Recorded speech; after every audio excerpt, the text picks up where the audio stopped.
시청자 여러분 안녕하십니까? 10월 9일 목요일 뉴스타트 1부 시작합니다. 연휴 마지막 날인 오늘 전국 주요 고속도로에 귀경 차량이 몰리면서 오전 9시쯤부터 정체가 예상됩니다. 한국도로공사는 아침 9시 기준 부산요금소에서 서울요금소까지 승용차로 6시간 40분이 걸릴 것으로 예측했습니다. 또 울산에서 서울까지는 5시간 30분, 대구 4시간 50분, 강릉 3시간, 광주 4시간 10분, 대전은 1시간 50분이 소요될 것으로 보입니다. 고속도로 상행인 귀경길은 낮 12시에서 1시 사이에 가장 혼잡하다가 밤 9시 이후 해소될 것으로 전망됩니다.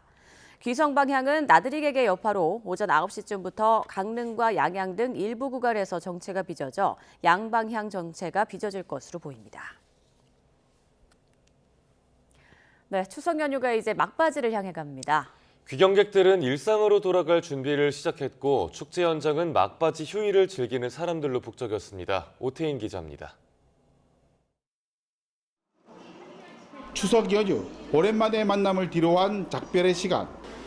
기차 승차장에서 가족을 떠나보내는 발길은 쉽게 떨어지지 않습니다. 매년 찾아오는 명절이지만 함께한 시간이 길었던 만큼 더 애틋합니다. 기차가 출발할 때까지 차차간 얼굴을 조금이라도 더 눈에 담습니다. 이번엔 여자들만 모여가지고 진짜 재밌게 보냈어요. 그래 오늘 떠나는 모습이 형님들이 이제 나이 들어가는 뒷모습이 좀 안 됐고 자주 만나면 좋겠어요. 고향을 떠나 도착한 기차역에는 일상으로 돌아가는 바쁜 발걸음이 분주합니다. 양손에는 고향을 떠나 타지에 사는 가족을 위한 마음이 가득합니다. 힘든 일상 속에 선물 같은 긴 연휴는 또 다른 만남을 선사했습니다. 여행을 갔다 돌아온 자식을 부모가 찾아 정을 나눕니다. 서울에서 한 토요일쯤 다시 대구 내려갈 건데 같이 밥도 먹고 재밌게 서울서 놀려고 왔어요. 손주 또 생일 파티도 해줄 겸 그렇게 계획 잡고 있습니다. 미리 일상으로 돌아온 사람들은 축제장을 찾았습니다. 백제문화정수 금동대학로 모형을 만들고 그 시절 군대 의식을 보며 추억을 쌓습니다. 또 모신기와 김배기 등 벼농사 모든 가정을 담은 전통 민속 공연과 함께 흥겨운 노랫가락에 맞춰 춤을 추는 춤판도 벌어졌습니다. 너무 아이한테 좋은 역사 공부도 시켜줄 수 있고 또 많은 관광도 너무 잘 돼 있어서 너무 좋은 것 같아요. 주말을 포함해 휴일이 7일 동안 이어진 추석 연휴. 긴 연휴 끝자락을 맞이한 사람들은 아쉬움을 뒤로하고 각자의 방식으로 일상으로 돌아갈 준비를 했습니다. YTN 오태인입니다. 이번 추석 연휴 가을답지 않은 날씨가 이어지고 있습니다. 닷새 연속 비가 내리더니 또 이틀 연속 늦더위가 기승인데요. 해상에는 당분간 높은 물결이 예고돼 바닷길 귀경객들의 주의가 필요합니다. 김민경 기자의 보도입니다. 고궁 위로 모처럼 파란 하늘이 모습을 드러냈습니다. 연휴 닷새째 이어지던 비가 그치고 엿새째 만에 처음 가을다운 하늘이 펼쳐진 겁니다. 연휴에 내린 비는 가을비가 아닌 여름비였습니다. 강원 인제 미시령에 300mm가 넘는 호우가 쏟아졌고 남부 곳곳도 100mm를 넘었습니다. 추석 연휴 기간 동안 우리나라 서쪽 지역은 서쪽에서 다가오는 기압골 영향으로, 동쪽 지역은 동풍에 의해 형성된 비구름대의 영향으로 자주 비가 내렸습니다. 비가 그치자 이번에는 늦더위가 찾아왔습니다. 제주 서귀포는 연이틀 낮 기온이 30도를 넘어 7월 하순 한여름 더위를 보였습니다. 서울과 남부 곳곳의 기온도 28도를 넘어 평년보다 5도 이상 높았습니다. 귀경길 날씨는 대체로 좋겠지만 해상은 상황이 다릅니다. 남해와 동해에 최고 4m의 높은 물결이 일 걸로 예보돼 뱃길이 막힐 가능성도 있기 때문입니다. 기상청은 일본을 향하는 태풍 한롱의 간접 영향으로 주말까지 풍랑이 예상된다며 귀경객들은 미리 선박 운항 여부를 확인해달라고 당부했습니다. YTN 김민경입니다. 어제 오후 3시쯤 괌 북서쪽 해상에서 제23호 태풍 나크리가 발생했습니다. 태풍은 점차 북서쪽으로 이동하다가 금요일쯤 방향을 틀어 일본 남동쪽 해상을 향할 걸로 보입니다. 이에 따라 우리나라에는 직접적인 영향을 주지는 않겠습니다. 어제나 충북 옥천에서 규모 3.1의 지진이 발생했습니다. 피해는 없었지만 충북 지역에선 심한 진동에 놀란 시민들의 신고가 잇따랐습니다. 김진두 기자가 보도합니다. 정오 무렵 충북 옥천군 동쪽 17km 지역에서 규모 3.1의 지진이 발생했습니다. 발생 깊이는 지하 9km로 그다지 깊지 않아서 그 진동은 주변 지역으로 순식간에 퍼져나갔습니다. 옥천을 포함한 충북 지역의 진도는 4. 실내에서 많은 사람이 진동을 느끼고 그릇과 창문이 흔들릴 정도입니다. 경북과 대전, 전북, 충남에서도 진도 3의 진동이 감지됐습니다. 테라스에 나와 있는데 쿵 소리가 들렸어요. 쿵 소리와 동시에 이제 지각이 울린 거죠. 충북은 1978년 규모 5.2의 속리산 강진이 발생할 정도로 내륙의 지진 다발 지역 중 한 곳입니다. 이번 지진에 진앙 반경 50km 내에서 규모 2.0 이상 지진이 총 130차례나 발생할 정도입니다. 특히 지난 2월 7일 충주에서 이번 지진과 같은 규모 3.1의 지진이 일어나 두 지진의 연관성이 주목됩니다. 한반도 전체적인 이 구조를 보면 충청 지역을 걸쳐서 옥천대라고 하는 게 형성이 돼 있는 것 같아요. 이번 지진 같은 경우도 그렇고 주변 단층이 딱 이거다라고 얘기하기가 쉽지는 않은 것 같아요. 조금 더 위치 관계라든지 분석을 해봐야 될 것 같습니다. 이번 지진으로 인한 피해는 없었지만 충북 10건, 대전과 전북 각각 1건 등 총 12건의 흔들림 신고가 접수됐습니다. YTN 김준우입니다. 중국에선 국경절과 중추절이 합쳐진 8해 동안의 황금 연휴가 이어졌습니다. 이에 맞춰 무비자 여행을 허용한 우리나라뿐만 아니라 전 세계 각지에서도 6허 특수로 북새통을 이뤘습니다. 베이징에서 강정규 특파원입니다. 바닷속에 물고기보다 사람이 더 많습니다. 태평양의 섬나라 팔라우의 스쿠버 다이빙 성지 블루홀에서 촬영된 영상입니다. 중국 매체들은 국경절 연휴를 맞아 해외여행에 나선 중국인들이 대부분이었다고 전했습니다. 호주 시드니의 고래 탐사 보트, 선장을 뺀 모든 탑승객이 중국인입니다. 북유럽 아이슬란드의 휴양지에서도 들리는 건 중국말뿐입니다. 인구 2만 명에 불과한 노르웨이 르포텐 제도의 교통 체증 역시 6허 특수의 부작용이었습니다.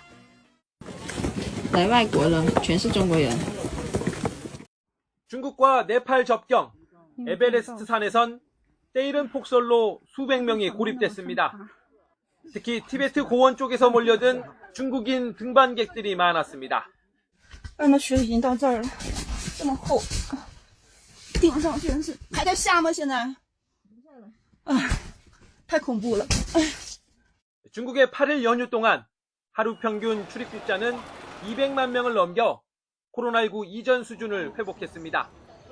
중국 온라인 여행사 취날은 세계 599개 도시로 항공권 예약이 이루어졌다고 전했습니다.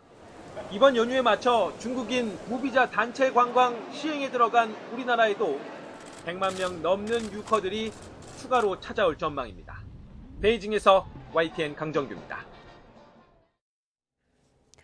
추석 연휴 막바지까지 여야는 이재명 대통령 대회의 예능 프로그램 출연을 둘러싸고 대치를 이어갔습니다. 민주당이 이제 밥값을 할 때라며 연휴 직후 국회 본회의 개최를 제안하자 국민의힘은 민심이 이재명 정권의 레드카드를 들었다며 반성부터 하라고 촉구했습니다. 황보혜경 기자입니다. 민주당은 연휴 동안 불거진 이 대통령 예능 출연 논란에 국민께 스트레스를 드린 것 같아 송구스럽다며 우선 고개를 숙였습니다. 다만 민생을 외면한 정쟁은 멈출 때라고 국민의힘에 공을 넘겼습니다. 민생을 내팽겨치고 냉부해를 가지고 싸움만 하는 이 정치를 국민은 어떻게 바라보셨을까 크게 걱정이 됩니다. 이제 밥값 좀 하는 그런 정치를 합시다. 이를 위해 연휴 직후인 오는 10일이나 15일 본회의를 열어 70여 개 비쟁점 민생 법안을 처리하자고 국민의힘에 제안했습니다. 개혁 입법 과정을 설거지에 빗대 개혁에는 반드시 소음이 뒤따른다면서 국민의힘이 시끄럽다고 우기고 독버섯처럼 고개를 쳐든다고도 직격했습니다. 이에 대해 국민의힘은 민주당이 야당을 깎아내리고 법치 파괴를 설거지로 포장한다며 오직 강성 지지층만 바라보겠다는 선언이라고 강하게 비판했습니다. 추석 민심 역시 이재명 정권에 대한 레드카드라며 정반대 평가를 내놨습니다. 송원석 원내대표는 SNS에 대통령은 국가적 재난 앞에서도 국정보다 이재명 피자가 더 중요했느냐며 예능 출연 논란의 고리로 공세를 이어갔습니다. 민주당이 국민의힘 장동혁 대표를 고발한 것과 관련해서도 내로남불이라며 반성부터 하라고 쏘아붙였습니다.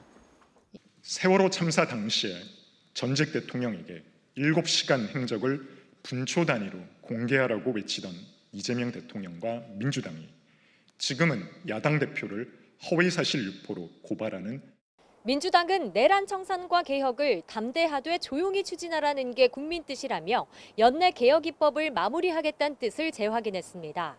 국민의힘은 이번에도 필리버스터 맞불 전략을 고심하고 있지만 민심 역풍을 우려하는 기류도 감지됩니다. YTN 황보혜경입니다. 요즘 정치권에선 좀 더 왼쪽으로, 좀 더 오른쪽으로 가야 한다고 부추기는 강성 지지층이 핵심 세력으로 떠오르고 있습니다. 정당의 가장 강력한 아군으로 꼽히지만 지도부마저 이들의 눈치를 보는 상황은 민주주의의 독이 된다는 지적도 나옵니다. 강민경 기자입니다.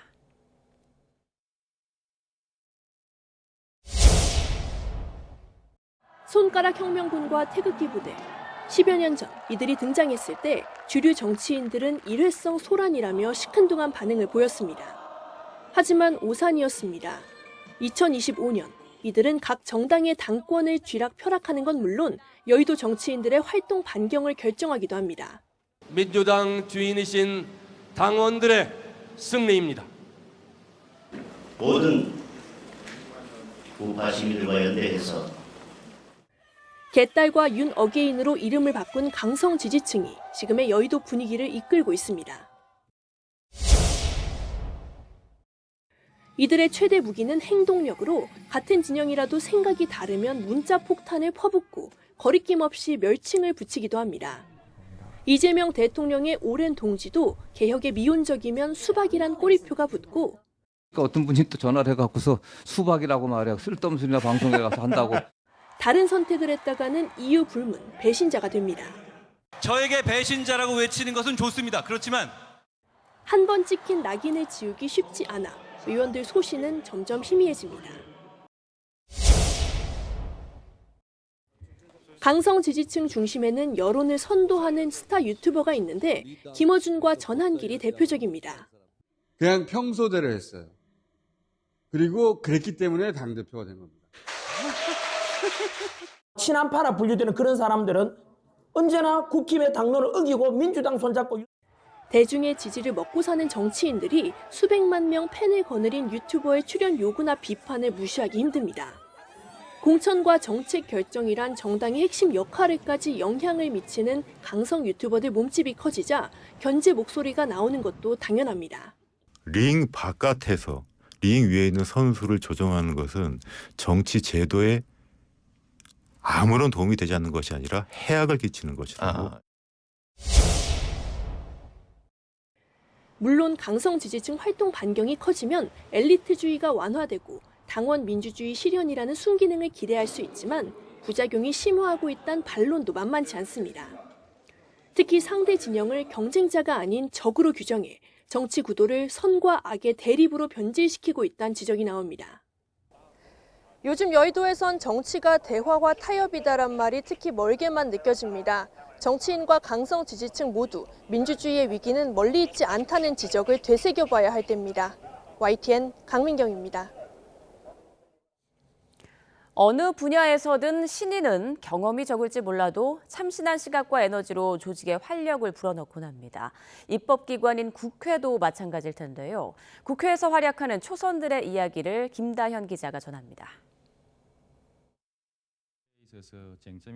지난 1988년 50 청문회에서 42살의 이름도 낯설었던 초선 의원은 독재 권력과 재벌 앞에서 위풍당당한 모습을 보여줬습니다. 법률을 모른다고 하시지 않습니까? 세부를 모른 것이 아니고 위법, 합법을 모르습니다. 일약 청문회 스타로 떠오른 정치 신인은 15년 뒤 대권까지 거머쥐었습니다. 고 노무현 전 대통령입니다. 지난해 개원한 22대 국회에서 초선은 131명, 전체의 40%가 넘습니다. 계엄과 탄핵, 새 정부 출범까지 이들은 16개월을 압축적으로 보냈습니다. 입법 실적이 돋보이는 초선은 단연 김남희 의원. 대표 발의 법안 15개를 통과시키며 민주당 초선 가운데 최고 기록을 세웠습니다. 사실 연금 개혁이 굉장히 어려운 과제였습니다. 여야 협상을 통해 가지고 이렇게 의미 있는 연금 개혁에 참여하게 돼서 그것이 굉장히 기억에 남는 활동이었습니다. 전문성을 강점으로 두각을 드러내기도 합니다. 국가정보원 출신인 민주당 박선원 의원은 비상계엄의 밤이 저물고 일주일 뒤 체포명단이 담긴 이른바 홍장원 메모를 최초 공개하는 등 정보위 간사 이름값을 톡톡히 했습니다. 그동안 한 번도 나타나지 않았던 정보사와 노상원, 김용현의 관계, 이것을 밝혀내므로써 경고성 계엄이 아니다라고 하는 것을 확인하고 중요한 역할을 한 것을 자부심을 갖고 있습니다. 의사 출신 국민의힘 한지아 의원은 의정 갈등 때 윤석열 정부를 향해 대화하라며 쓴소리했는데 당시 여당 소속으로 대통령실을 겨냥한 이 당찬 모습에 합리적이라는 호평이 나왔습니다. 결국에는 환자들은 어려운데 그분들은 목소리를 못 내거든요. 의정 갈등을 빨리 해결하는 게 목표였고 의정 갈등도 그렇고 제가 정치를 하는 동안 비난은 제가 감수해야 되는 것이라고 생각합니다. 대학 총장과 여의도 연구원장 등 경력이 풍부한 다선 같은 초선도 있습니다. 국민의힘 김대식 의원인데 윤석열 전 대통령은 옥중 메시지를 내지 마라, 대선 후보는 경선에 나오면 안 된다는 등 소신 발언으로 눈도장을 찍었습니다. 노인 한 명이 하나의 도서관과 같다 하는 것이잖아요. 비록 초선이지만은 재선, 3선, 4선, 5선 의원들께 그러한 지혜를 또 역량을 보여줄 수 있는 그런 좋은 계기가 되고 초선은 가만히 있으라는 말에서 보듯 여의도 정치판에선 선수가 곧 계급처럼 여겨지긴 하지만 정치 신인들은 초심을 잃지 않겠다고 약속했습니다. 저는 굉장히 흑수저가 아니라 무수저로 성장을 했기 때문에 우리 국민들에게 따뜻한 정치를 보여주고 싶습니다. 약자의 편에 서서 사다리 역할을 해주는 외교 안보 분야로 더욱 적극적으로 역할을 해서 한미 관계가 한층 더 높은 전략적 동맹, 상호 의존하고 협력하는 그런 관계로 발전할 수 있도록 옳고 그름이 중요한 정치인으로 기억되고 싶고 그리고 옳은 선택이 이기는 선택이기를 전 그런 세상이 되기를 희망합니다. 사실 굉장히 힘들긴 한데요. 이제 편하게 살려고 국회의원 한 건 아니잖아요. 네, 저에게 주어진 역할이라고 생각하고 YTN 김다현입니다.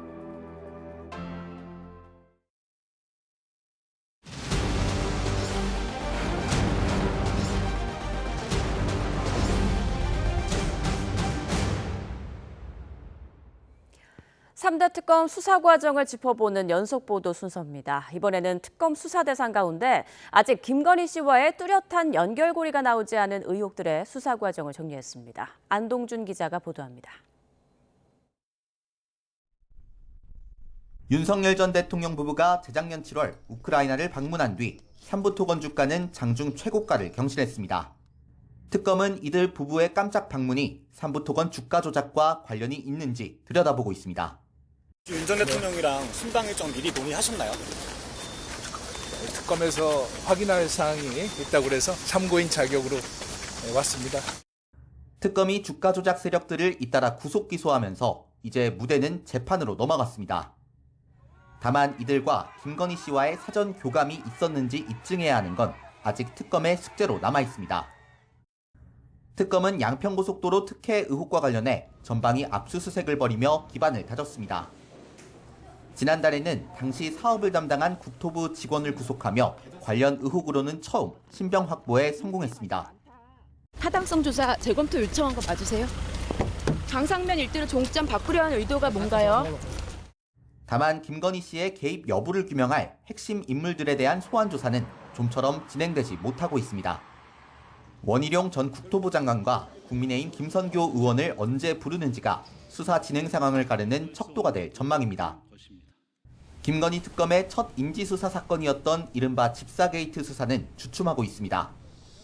집사 김예성 씨는 구속됐지만 나머지 핵심 인물들의 신병 확보에는 실패하며 도강 수사 단계에 멈춰섰습니다. 김건희 씨를 향한 대가성 투자 여부를 확인할 기업들 수사 일정도 미뤄졌습니다. 특검은 남은 수사 기간 해당 의혹들과 김건희 씨의 연결고리를 찾는데 사활을 걸 걸로 보입니다. YTN 안동준입니다. 국민 세금으로 갚아야 하는 적자성 채무가 향후 4년간 440조 원가량 불어날 걸로 전망됐습니다. 국가 채무의 70에서 80%를 세금으로 충당해야 하는데 정부는 재정 전반에 강도 높은 혁신을 추진하겠다고 밝혔습니다. 보도에 오인석 기자입니다. 정부는 4년 뒤인 2029년 국가 채무가 1,789조 원으로 증가하고 GDP 대비 국가 채무 비율은 58%에 이를 것으로 전망했습니다.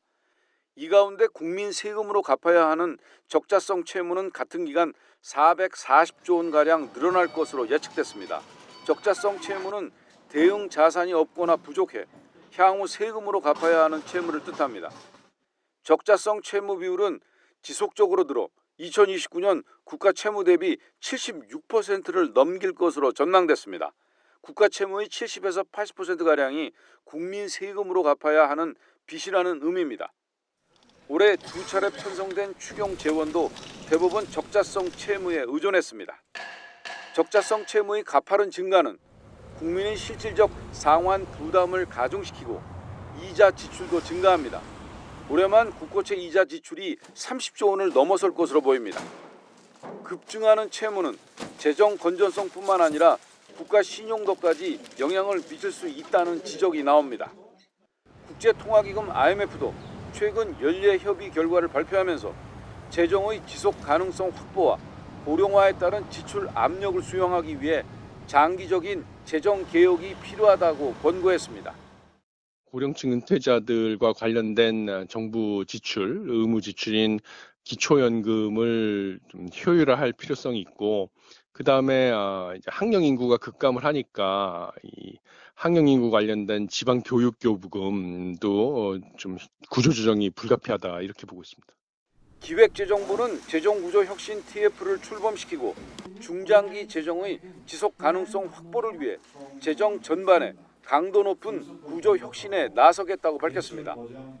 저출생 고령화 등 인구 구조 변화에 따라 재정 수지가 악화할 것으로 예상되는 국민연금과 건강보험 등 8대 사회보험의 재정 위험도 선제적으로 관리하기로 했습니다. YTN 오인석입니다. 정부가 청년 일자리 대책의 하나로 자발적으로 회사를 그만두더라도 구직급여를 지급하는 방안을 추진하기로 했습니다. 일생에 한 번 지원할 계획인데 급여를 노리고 일부러 회사를 그만두는 부정수급에 대한 대책도 필요해 보입니다. 이문석 기자입니다. 정부가 스스로 회사를 그만둔 자발적 이직자에게도 구직급여를 지급할 계획입니다. 단 비자발적 이직과 달리 평생 한 번으로 제한할 거로 보입니다. 자발적 이직자까지 구직급여를 확대하는 배경엔 구직활동 없이 그냥 쉬는 청년이 증가하는 현실이 있습니다. 20대 청년 인구는 매년 20만 명씩 감소하고 있는데 쉬었음 청년은 오히려 해마다 10,000명가량 늘고 있습니다. 지난해를 보면 20대 100명 중 6명이 구직활동을 하지 않았습니다. 특히 쉬었음 청년 대다수인 70%는 직장에 다닌 경험이 있었습니다. 정부는 청년들이 구직 의지를 접지 않고 새 직장을 구하는데 구직급여가 동아줄 역할을 할 거로 기대하고 있습니다.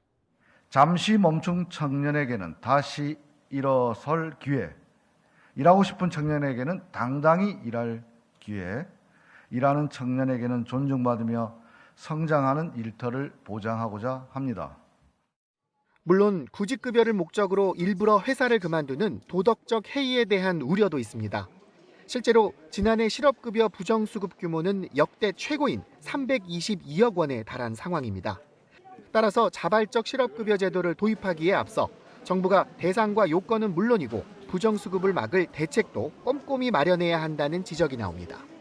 YTN 이문석입니다. 명절이면 가족을 떠올리게 되지만 반대로 혼자 살면서 가난이나 고독에 힘들어하는 1인 위기 가구도 많습니다. 이 가운데는 중장년층이 가장 많은 걸로 조사되는데 이들을 위한 복지가 부족해 고립 가능성도 큰 걸로 나타났습니다. 김주영 기자가 보도합니다. 60살 김모 씨는 20년째 혼자 살고 있는 1인 가구입니다. 건강이 좋지 못하다 보니 공공근로에 참여하는 것 이외에는 수입이 없고 매달 빠듯하게 살아가고 있습니다.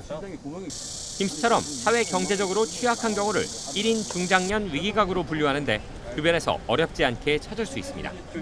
저보다 나이가 한 3살, 4살 정도 많은 형들이었는데 한 6개월 못 버티고 그 고독사로 두 분 다 돌아가셨어요.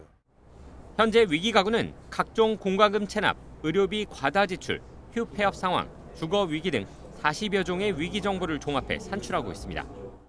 한국사회보장정보원 연구를 보면 1인 위기가구 가운데 중장년층이 30%로 가장 큰 비중을 차지했습니다. 특히 남성 중장년층 비율은 여성보다 2배나 높았습니다. 빚이 있거나 실직, 이혼 등 다양한 이유로 외부와의 접촉을 끊고 지내면서 스스로 고립이 되는 경우도 많습니다. 도움을 드리겠다고 나가도 실질적으로는 그걸 꺼려하시는 분들이 생각보다 많으세요. 내가 왜 이렇게 실직을 당해야 했는지, 내가 왜 채무를 졌는지 이런 것들에 대해서 소소하게 얘기해 주고 싶지 않아 하시기 때문에 중장년 1인 위기가구를 위한 지원 방안이 마땅치 않은 것도 문제입니다. 아동이나 노인, 장애인처럼 사회적 약자로 꼽히지 않다 보니 기초수급 대상자가 아닌 이상 별다른 복지 혜택을 받을 수 없습니다. 민간 지원단체들도 마찬가지인 상황이라 그야말로 사각지대에 놓여 있습니다. 1인 가구도 여가부, 보건복지부 다르고 그다음에 지자체별로도 다 조직 체계가 달라요. 통합적인 관리가 조금 조직적으로도 필요한 것 같습니다. 전문가들은 또 중장년 1인 가구의 상황을 종합적으로 고려한 맞춤형 일자리 개발 등을 통해 위기 극복에 실질적 도움을 줘야 한다고 강조합니다. YTN 김주영입니다. 최근 과자와 라면 등의 이름이나 메시지를 담는 마케팅이 확산하고 있습니다. 소비자들은 자신의 이름을 발견하는 재미와 작은 글귀로 위로받는 특별한 경험을 하게 되는데요. 시장에서 뜨거운 반응을 얻고 있습니다. 오동건 기자가 취재했습니다. 승준, 해교, 초콜릿 과자에 적힌 이름들. 출시 40주년을 기념하는 의미로 등장한 이벤트로 소비자들은 자신의 이름을 찾겠다는 기대감으로 이 과자를 구매하고 있습니다. 친구들끼리 모여서 각자 이름도 찾고 그러면은 제 이름 찾았을 때 너무 기쁘고 저도 제 이름 동건을 이렇게 찾았습니다. 과자 속 이름 찾기는 SNS 챌린지로도 번졌는데 가수 아이유도 유튜브에서 실패했다고 털어놔 화제를 모았습니다. 이러한 열풍에 대형마트에서 제품이 동나는 현상까지 빚어졌습니다. 그렇다면 어떤 이름은 있고 어떤 이름은 없는 걸까? 최근 신생아에게 인기 있는 이름을 뽑아 프린팅 방식으로 새겼다는 게 제조업체의 설명입니다. 504명의 이름을 담아 큰 인기를 끌고 있습니다. 매출도 전년 동기 대비 3배 이상 증가했습니다. 제가 들고 있는 것은 컵라면입니다. 이 컵라면 바닥 용기에도 다양한 메시지가 써 있습니다. 제가 뽑은 것은 이렇게 반짝이는 널 응원해라고 써 있습니다. 우연히 뒷면을 확인한 소비자가 행복해질 수 있도록 따스한 메시지가 담겨 있습니다. 특히 소비자는 호감과 친근감이 구매로 이어지기 때문에 식품업체들은 소비자의 감정과 제품을 연결하기 위해 끊임없이 노력하고 있습니다. 일단 좋은 메시지를 남겨주셔서 되게 임팩트 있었던 것 같아요. MZ세대 소비자들은 작은 재미와 유료에도 민감하게 반응합니다. 이는 곧 기업의 마케팅 효과로 이어지죠. 소비자가 단순한 구매자에서 팬으로 전환되는 지점이라고 볼 수 있겠습니다. 작은 글귀 하나, 이름 하나가 소비자들에게 특별한 경험을 주는 만큼 감정을 담는 소비는 소비재 기업의 중요한 마케팅 전략으로 자리 잡을 전망입니다. YTN 오동건입니다.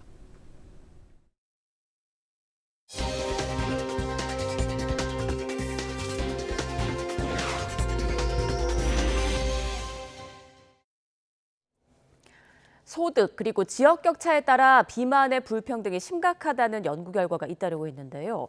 실제로 우리나라에서도 소득에 따른 유병률 차이가 확연해 취약계층에 대한 건강 형평성 확보가 시급한 것으로 나타났습니다. 윤웅성 기자입니다.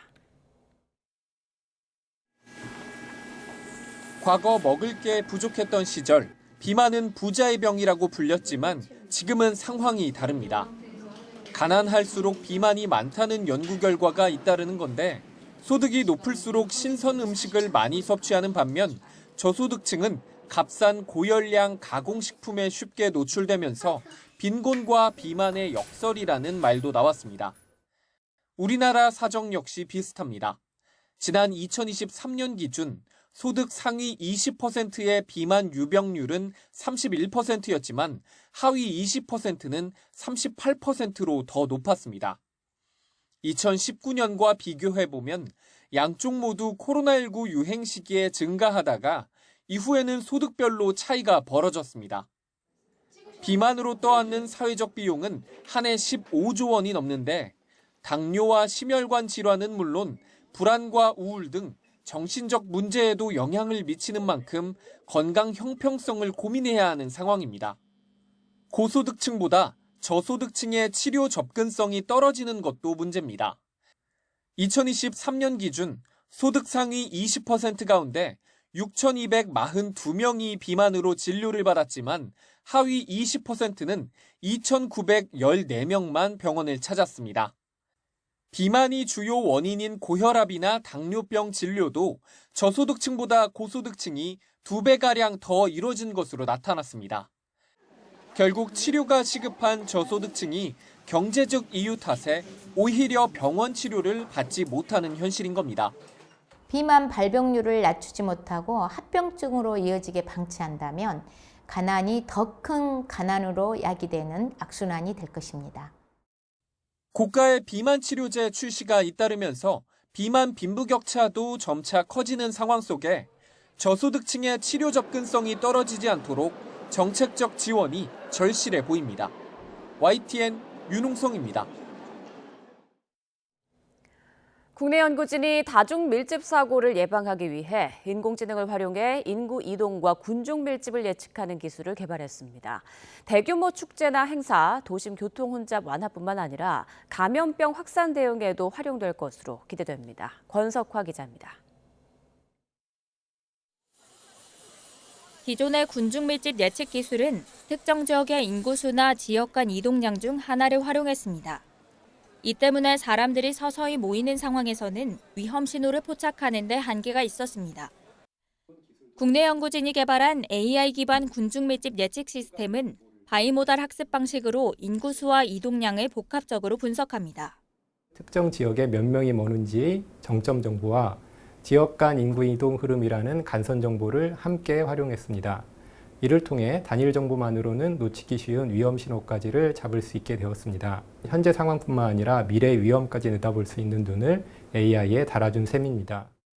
특히 3차원 대조 학습 기법을 적용해 공간과 시간의 변화를 함께 고려했습니다. 가까운 지역은 더 밀접하게, 시간상 인접한 순간은 비슷하게 학습시켜 단순히 현재의 인파 규모만 보는 것이 아니라 앞으로 사람들이 어떤 패턴으로 몰릴지 예측할 수 있도록 한 겁니다. 예측 정확도는 기존 모델보다 최대 76%까지 향상됐습니다. 연구진은 대규모 행사의 혼잡도를 완화하는 것은 물론 코로나19와 같은 감염병 대응에도 도움을 줄 것으로 기대했습니다. 코로나19와 같은 감염병은 인구가 밀집된 환경에서 더 쉽게 전파됩니다. 그렇기 때문에 본 기술을 통해 어디에서 얼마만큼 인구가 밀집될지를 예측할 수 있으면은 감염 경로나 가능성을 더 정확하게 예측할 수 있겠습니다. 인공지능을 활용한 군중 밀집 예측 기술이 다중행사 등에서 사고를 방지하고 현장의 안전성을 높일 수 있을지 주목됩니다. YTN 사이언스 권석화입니다. 지난해 우리나라 초중고 학생 가운데 국어 실력이 미달인 학생은 10명 중 1명에 달했습니다. 한글로 적힌 국어 교과서를 읽었을 때 20%도 채 이해하지 못하는 수준을 말하는 건데요. 남학생이 여학생보다 심각합니다. 염혜원 기자입니다. 고지식하다라는 단어를 지식이 많다는 뜻으로 해석하거나 위인 전에 위인이 무슨 뜻인지 모르는 아이들. 에피소드로만 웃고 넘어가기엔 심각한 상황이 매일 교실에서 펼쳐지고 있습니다. 국어 교과서를 읽고 20%도 이해하지 못하는 수준이 10명 가운데 1명인 상황입니다. 지난해 기초학력 평가 결과 고2 학생들 가운데 국어 과목에서 미달을 받은 비율은 9.3%로 역대 최고치를 기록했습니다. 중3 학생들도 10.1%가 국어 수준이 낮은 거로 측정됐습니다. 국어를 잘하는 학생 비율도 감소하고 있습니다. 보통 우수 비율은 중3 학생의 경우 2020년 75.4%이던 것이 지난해에는 66.7%로 고2는 69.8%에서 54.2%로 뚝 떨어졌습니다. 성별로 나눠보면 남학생이 여학생보다 미달 비율이 2배 이상 높았는데 1년 전보다 남녀 격차는 더 벌어졌습니다. 독서 부족부터 디지털 기기 중독까지 다양한 원인 분석이 나오고는 있지만 무엇보다 전체 학생의 기초학력 진단이 시급합니다. 현재는 중3과 고2 학생 가운데 3%만 골라서 측정하고 있기 때문입니다.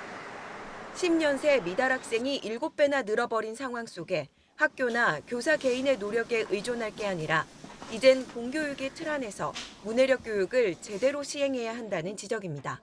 YTN 염혜원입니다.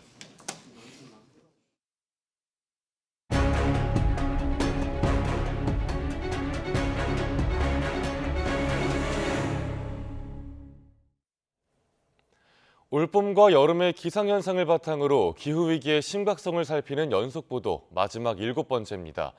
지난 3월 경북 지역 초대형 산불에서 보듯 기후위기 속 무력해진 재난예측 시스템을 보완할 방안은 없을까요?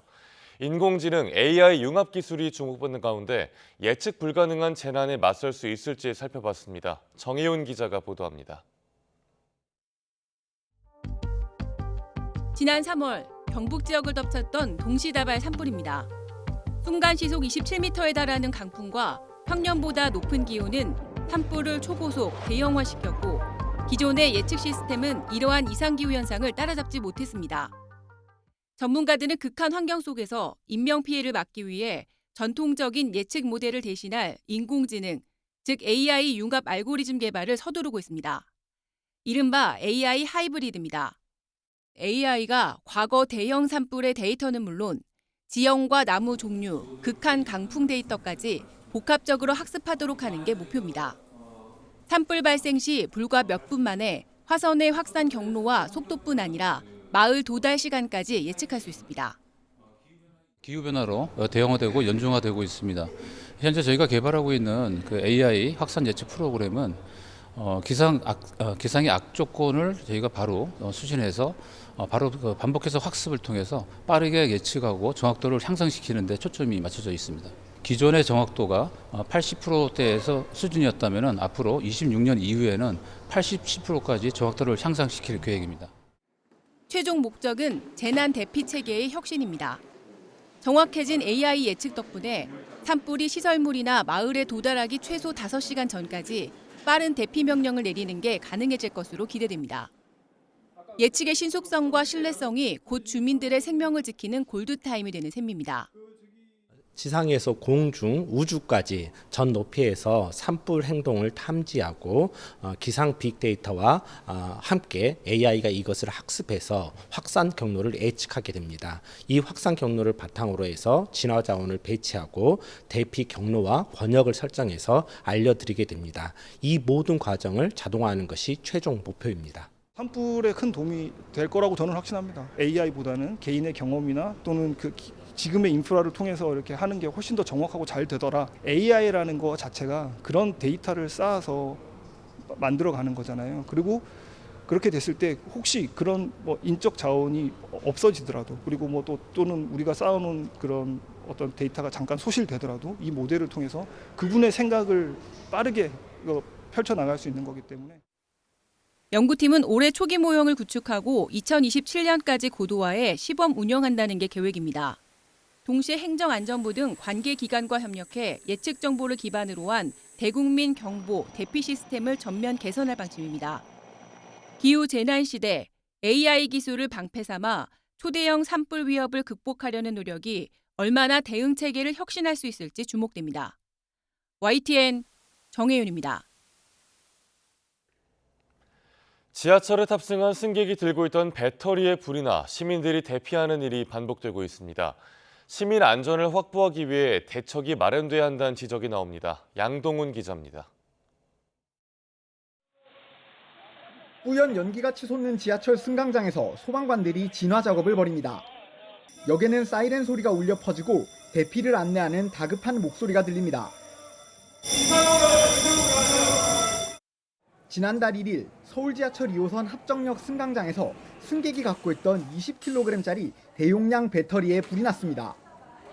불이 났을 당시 신속한 대피로 다친 사람은 없었지만 지하철 2호선과 6호선 열차가 이곳 합정역을 30여 분 동안 무정차 통과했습니다. 이보다 며칠 전에는 서울 지하철 4호선 이촌역을 지나던 열차 객실에서 보조 배터리에 불이 나 100여 명이 대피하는 일도 있었습니다. 지난 1월 김해공항에서는 이륙을 준비하던 비행기 선반에 놔둔 보조 배터리에 불이 나면서 비행기가 화염에 휩싸였습니다. 이후로 비행기에 탑승할 때 보조 배터리에 절연 테이프를 붙이고 직접 소지해야 한다는 등의 규정이 생겼지만 지하철은 이런 조치가 어렵습니다. 그렇다 보니 지하철에서는 대용량 배터리만이라도 반입을 규제하는 방법을 고민해봐야 한다는 지적도 나옵니다. 대용량 배터리의 경우에는 벤젠, 톨루엔 이렇게 다량의 유독가스가 발생하고 지하철 같은 경우는 또 유독가스 배출이 잘 안 되고 하기 때문에 서울교통공사는 배터리 화재에 대비해 별도의 조치 훈련을 진행하고 있으며 휴대제한 품목에 대용량 배터리를 추가하는 방안도 검토 중이라고 설명했습니다. 전문가들은 배터리에 한번 불이 붙으면 진화가 어려워 큰 피해로 이어질 수 있는 만큼 화재 예방에도 주의를 기울여야 한다고 강조합니다. 배터리를 80% 정도까지만 충전해 과충전을 막고 충격이나 고온 환경에 주의해야 하며 과열되거나 부푸는 현상이 발생하면 즉시 폐기해야 합니다. 연일 반복되는 배터리 화재로 시민 불안이 커지는 상황, 안전을 확보하기 위한 충분한 대책이 필요하다는 지적입니다. YTN 양동훈입니다. 일본이 올해 노벨상에서 수상자를 2명이나 배출했습니다. 20시간 만에 연락이 닿은 노벨 생리의학상 공동 수상자 램지델은 비행기 모드 탓에 전화를 못 받은 걸로 밝혀졌습니다. 한상욱 기자입니다. 올해 노벨 화학상은 금속 유기 골격체로 불리는 새로운 화합물을 개발한 공로를 인정받은 3명에게 돌아갔습니다. 수상자 3명 가운데 이타가와 스스무 일본 교토대 교수가 포함됐습니다. 이로써 일본은 생리의학상에 선정된 사카구치 시몬 오사카대 석좌 교수에 이어 올해에만 노벨상 수상자 2명을 배출했습니다. 또 지난해 원폭 피해자 단체인 니혼히 단표가 평화상을 받은 데 이어 2년 연속 노벨상을 받게 됐습니다. そういう意味で新しいことをするチャレンジですね。これは非常に科学者にとって醍醐味でして非常に辛いこともいっぱいあるんですが、実際に新しいものを作っていくことでですね、それを過去もう30年以上 생리의학상 공동 수상자로 선정됐지만 20시간 만에 연락이 닿았던 면역학자 프레드 램즈델은 휴대전화가 비행기 모드로 돼 있었기 때문이라고 설명했습니다.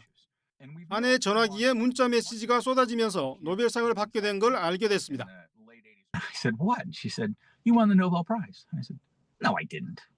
And she said, yes, you did. I have 200 text messages that says you won the Nobel Prize. I'm like, that's unbelievable. But we still didn't have any service at that point. 올해 노벨상은 이제 3개 남았습니다. 오늘은 문학상이, 내일은 트럼프 미국 대통령이 간절히 원하는 평화상이, 13일에는 마지막으로 경제학상이 발표됩니다. YTN 한상욱입니다. 올해 노벨 화학상을 공동 수상한 오마르 M. 야기 미국 UC 버클리 교수가 과학은 세상에서 가장 위대한 평등의 힘이라며 소감을 밝혔습니다. 샌프란시스코에서 학교 참석을 위해 브뤼셀로 이동하다 수상 소식을 들은 야기 교수는 기자회견에서 그런 순간은 대비할 수 있는 게 아니라며 말로 표현할 수 없는 기분으로 정말 짜릿하다고 말했습니다. 이어 과학은 세상에서 가장 위대한 평등의 힘이라며 똑똑하고 재능 있고 능력 있는 사람들은 어디에나 존재한다고 밝혔습니다. 매년 10월 10일은 북한 노동당 창건 기념일인데 특히 올해는 80주년을 맞게 됩니다. 북한이 의미를 부여하는 정주년인데다 최근에 대외 정책을 고려할 때 대대적인 기념 행사가 열릴 걸로 보입니다. 이종원 기자입니다. 북한 노동당 창건 75주년이던 지난 2020년 10월 10일 열린 열병식입니다.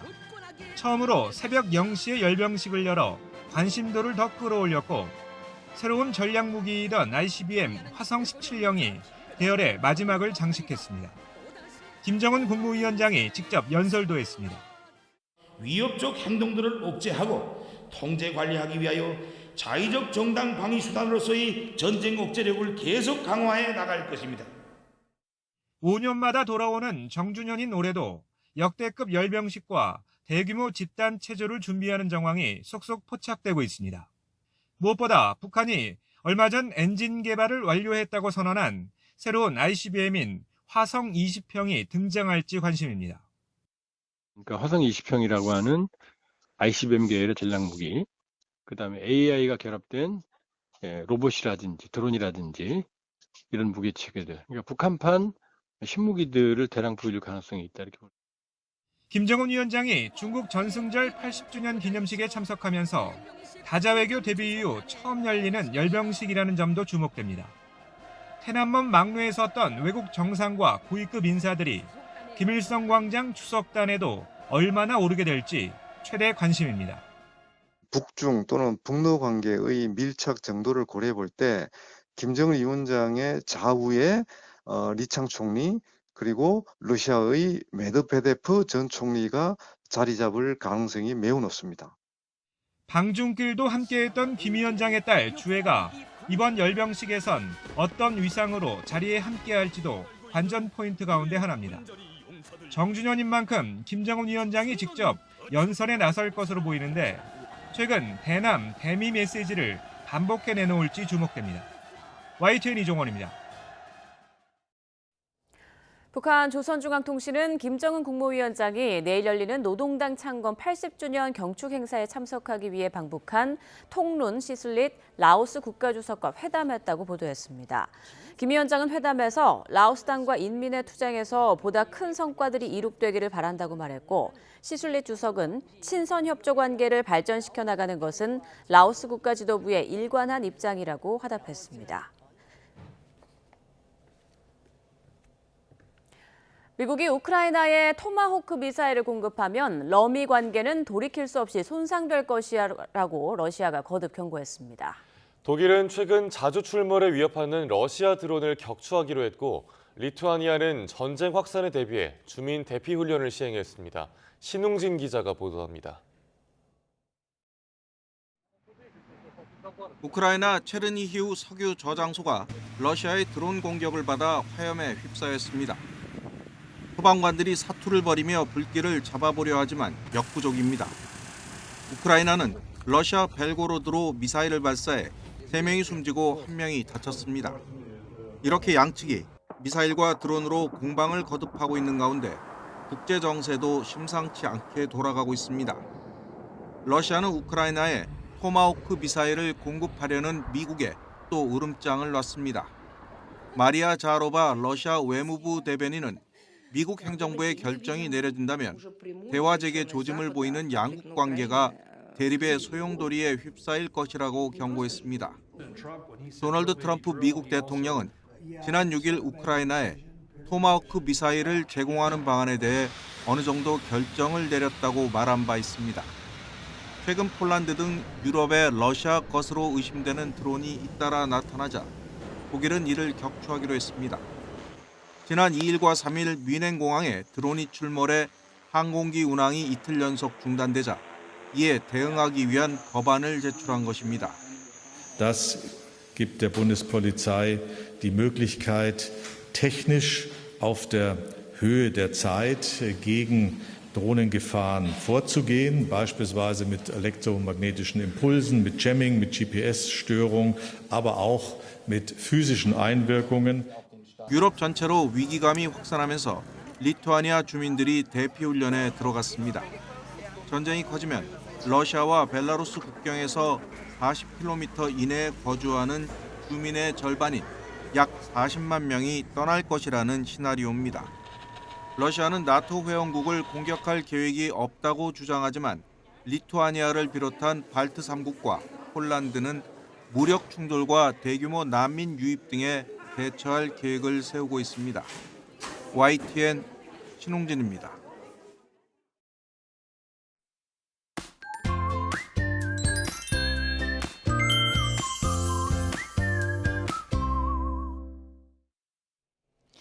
어제는 모처럼 청명한 하늘 볼 수 있었습니다. 한글날인 오늘은 흐린 가운데 늦더위도 주춤하겠는데요. 현재 서울 기온은 20도로 선선하지만 낮에도 지금과 큰 차이가 없어서 선선하겠습니다. 겉옷 꼭 챙기시길 바랍니다. 오늘 동해안과 제주도에서는 비가 조금 오겠고요. 또 동해안과 제주도는 너울성 파도가 예상돼 뱃길 이용하는 분들은 운항 여부 확인해 주시길 바랍니다. 현재 기온 살펴보겠습니다. 현재 춘천 17.2도, 대구가 19.2도고요. 낮 기온은 서울이 22도, 청주 25도, 대구 23도, 창원 25도로 예상되고 있습니다. 내일부터 중북부 지방을 중심으로 비가 자주 오겠고 다음 주 화요일에는 전국적으로 비 예보가 들어있습니다. 날씨였습니다. 뉴스타트 1부 마칩니다. 잠시 후 2부가 이어집니다.